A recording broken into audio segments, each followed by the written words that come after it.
हम सब इतने व्यस्त हैं कि हम जिनसे जुड़े हैं, जो नज़दीकी लोग हैं, दोस्त हैं, रिश्तेदार हैं, हमें पता भी नहीं चलता कब हमारे मुंह से कुछ ऐसा निकलता है कि उनको बुरा लग जाता है। ये भी हो सकता है कि हमारी नीयत एकदम ठीक रही हो, हमने सोच समझ के ना ही बोला हो, पर किसी खास कॉन्टेक्स्ट में किसी खास व्यक्ति ने मेरी किस बात को किस रूप में लिया, ये तो मुझे नहीं पता। कई बार ऐसा होता है कि मैंने अपनी ओर से कुछ गलत नहीं किया, पर सामने वाला मुझसे नाराज है, मुंह फुला के बैठा है, मुझे पता भी नहीं है। पता हो तो मैं उससे माफ़ी मांग भी लूँ, मुझे पता ही नहीं है। वो कहेगा भी नहीं, उसका भी गुरूर है, सम्मान है, आत्मसम्मान है, कैसे कहे? कैसे खुद याद दिलाए कि तुमने एक बार ऐसा कह दिया था तो मैं नाराज़ हूँ। तो जब मैंने सुना कि मेरे मेरे बहुत सारे दोस्त जैन परिवारों से आते हैं, उनमें से एक ने 8-10 साल पहले जब मुझे पहली बार व्हाट्सएप पे भेजा, मिच्छामी दुक्कड़म, तो मुझे लगा पता नहीं क्या स्पेलिंग मिस्टेक तो नहीं, क्या लिखा है? और उसके आगे लिखा उसने कि यदि पिछले 1 साल में मुझसे कोई भूल हुई हो, त्रुटि हुई हो तो मैं उसके लिए माफ़ी चाहता हूँ। मुझे लगा क्या हो गया इसको? सब तो ठीक ही था। तो क्योंकि मेरा बड़ा अच्छा दोस्त है, मैंने कहा जाओ माफ़ किया। कोई बात नहीं। फिर मैंने उससे पूछा, मैंने कहा क्या मामला क्या है? तब उसने बताया, मैंने जैन फिलॉसफी पढ़ी हुई थी पर ये संयोग से फिलॉसफी के हिस्से में नहीं था, पाठ्यक्रम में, किताबों में नहीं था। तो जब मैंने सुना कि साल में एक ऐसा दिन है जब आपको बिना किसी वजह के माफ़ी मांग लेनी है कि शायद कोई गलती हुई हो, नहीं भी हुई तो हम एज्यूम कर लेते हैं कि गलती हुई होगी और मुझे माफ़ कर दो भाई। मुझे लगा कि किसी समाज के रिश्तों को इंटैक्ट रखने के लिए, बनाए रखने के लिए ये कितना सुंदर त्योहार है। उस चीज़ की माफ़ी जो शायद मुझे याद भी नहीं। और अगर सब लोग इतने विनम्र हो जाएं, इतने हम्बल हो जाएं, तो झगड़ा किस बात का है फिर? और अगर यही स्थिति सारे धर्मों में हो जाए, सारे देशों में हो जाए, तो फिर क्यों झगड़ा है? और अगर एक बार पाकिस्तान हमसे मिच्छामी दुक्कड़म कह दे तो दिक्कतें ही खत्म हो जाएंगी। फिर मैंने सोचा मिच्छामी दुक्कड़म कहाँ से आया? तो मैं, भाषा भी मेरा विषय रहता है, तो मैं समझ गया कि प्राकृत और पाली वाला मामला होगा। जब रिसर्च की तो पता लगा प्राकृत का है। तो संस्कृत के एक शब्द या वाक्यांश से यह बना, मिथ्या में दुष्कृतम। मिथ्या का मतलब दर्शन में अलग अलग होता है। शंकराचार्य ने मिथ्या को अलग सेंस में लिया, जैन दर्शन अलग सेंस में लेता है। यहाँ मिथ्या का मतलब है नॉन कॉन्सिक्वेंशियल, जो निरर्थक हो जाए, बीज रहित हो जाए। तो मिथ्या में दुष्कृतम, जो दुष्कृतम, दुष्कार्य, गलती मुझसे हो गई है वो मिथ्या हो जाए, मैं आपसे ये निवेदन करता हूँ। और वही प्राकृत में आते आते मिच्छामी दुक्कड़म हुआ। तो आज जो मुझसे मिस्टेक हुई, मैंने जूते पहन के पहला मंत्र सुन लिया, तो उसके लिए मैं आप सबसे मिच्छामी दुक्कड़म कह देता हूँ और उसके बाद यहाँ से अपनी बात की शुरुआत करता हूँ। मैं ज़्यादा लंबा बोलने के लिए कुख्यात भी हूँ, तो आप मुझे संकेत कर दीजिएगा जब आपको लगे कि काफ़ी हो गया है, तो मैं तो मैं वहीं पर अपनी बात रोक दूंगा।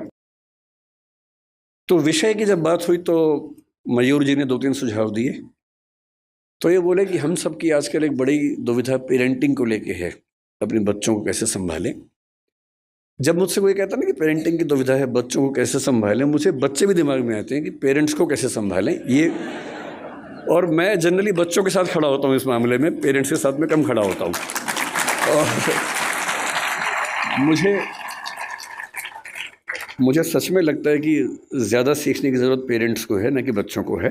और अभी कोटा में जितनी दुर्घटनाएं हुई, तो वहाँ के एक वरिष्ठ अधिकारी हैं राजस्थान सरकार के, जो कोटा में डीएम भी रह चुके हैं। उन्होंने मुझे फ़ोन किया कि मैं चाहता हूँ कि आप भी इस प्रक्रिया में हमारी हेल्प करें बच्चों के लिए। मैंने कहा जिस दिन कहेंगे मैं आ जाऊँगा, जो कहेंगे मैं कर दूँगा, आप बताइए क्या करना है।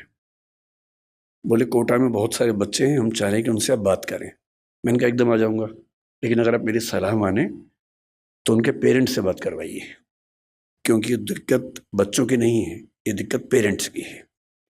तो उसके बाद से वो प्रोग्राम बन नहीं पाया, क्योंकि पेरेंट्स को बुलाना भी आसान काम नहीं है।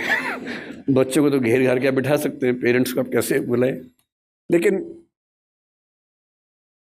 फिर पेरेंट्स की बात होते होते बात हुई कि थोड़ा सा बिजनेस एथिक्स से बात करेंगे, थोड़ा सा सुयश जी की विशेष इच्छा थी कि एम्पैथी पर बात करें जो आजकल समाज में कम हो रही है। तो अंत में ये हुआ कि सर आप बस आ जाइए, इन्हीं सबका मिला जुला के हलवा बना दीजिएगा, और बेसिकली हम आपको सुनना चाह रहे हैं और कोई ख़ास टॉपिक से मतलब है नहीं, बस आप आ जाइए और कुछ कुछ बातें अच्छी अच्छी कर लीजिए, बस इतना ही पर्पज़ है। तो फिर मैं उसी इरादे से आया हूँ। तो मैं शुरुआत पेरेंटिंग से कुछ बातों से करूँगा, उसी में एम्पैथी का जिक्र भी कर लेंगे, थोड़ा सा मौका मिला तो मयूर जी का फेवरेट विषय बिजनेस एथिक्स है, मौका मिलेगा तो उसको भी बीच में डिस्कस कर लेंगे। मैं क्योंकि अध्यापक हूँ और बच्चों से बात ज़्यादा करता हूँ, अक्सर मैं जब क्लास लेता हूँ तो बच्चों की संख्या अच्छी खासी होती है और ये बहुत चुनौती होती है कि उनको 3 घंटे, 6 घंटे, 8 घंटे बिठा के रखना। हमारी क्लासेस में बच्चों को ये छूट है कि वो जब चाहें उठ के जा सकते हैं। मेरी क्लास में विशेष रूप से और भी छूट है, वो सो भी सकते हैं क्लास में, मैं उनको कभी नहीं रोकता हूँ। इतना ही कहता हूँ कि नींद आए तो कोने वाली कुर्सी पर चले जाएं ताकि दीवार पे सिर लगे तो ज़्यादा चोट ना आए, ऐसे सिर पे झटका आ सकता है।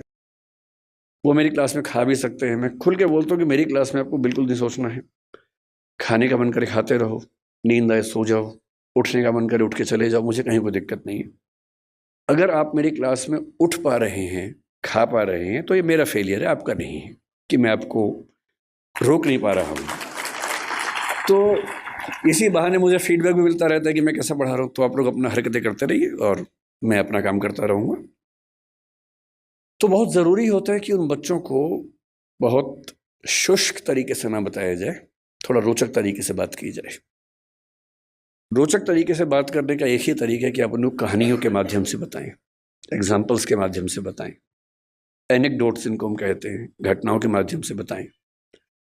और जैसे ही हम घटनाएं सुनते हैं, कहानियां सुनते हैं अपने आसपास की, तो हमें किसी चीज़ का महत्व और कॉन्सेप्ट दोनों समझ में आते हैं। मैं जहाँ से ये बात करना शुरू करना चाहता हूँ वो ये है कि पेरेंटिंग के नज़रिए से हमारा समय दुनिया के इतिहास का सबसे मुश्किल समय है। पेरेंटिंग हमेशा मुश्किल रही है। मेरी राय में इस दुनिया का सबसे मुश्किल काम माँ होना है, बाकी सारे काम आसान हैं। माँ बन के अपने बच्चे को पालना इतना मुश्किल काम है।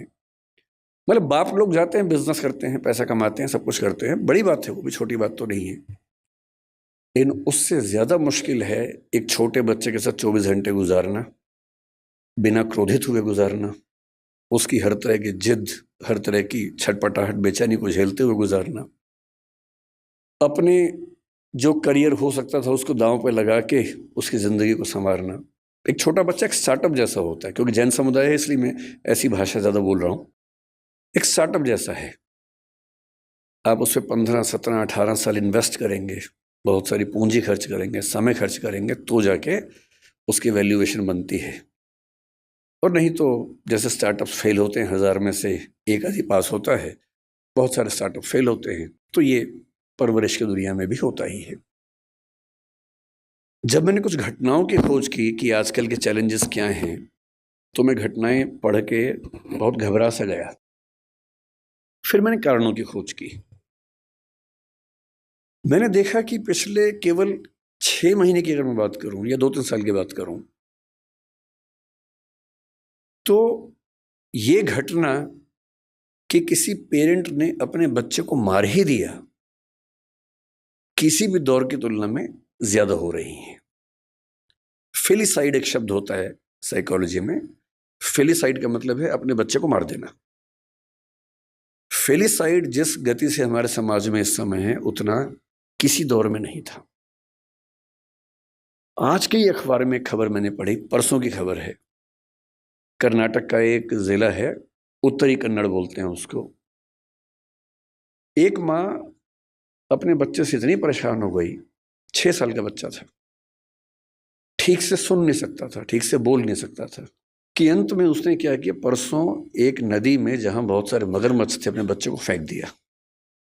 और जब खबर मिली प्रशासन को, प्रशासन गए, तब तक बच्चे का मतलब जो डर था वो हो चुका था, उसकी मौत हो गई थी। तो मैं सोच रहा था कि इतनी क्या बेचैनी हो गई होगी, ऐसा क्या हो गया होगा। फिर मुझे ध्यान है कि आज से करीब 4 महीने पहले गोवा और बेंगलोर के बीच का एक केस बड़ा प्रसिद्ध हुआ था। एक महिला जो एक एआई स्टार्टअप की फाउंडर थी, सीईओ थी, उसने अपने 4 साल के बच्चे को मार दिया, ऐसा आरोप है।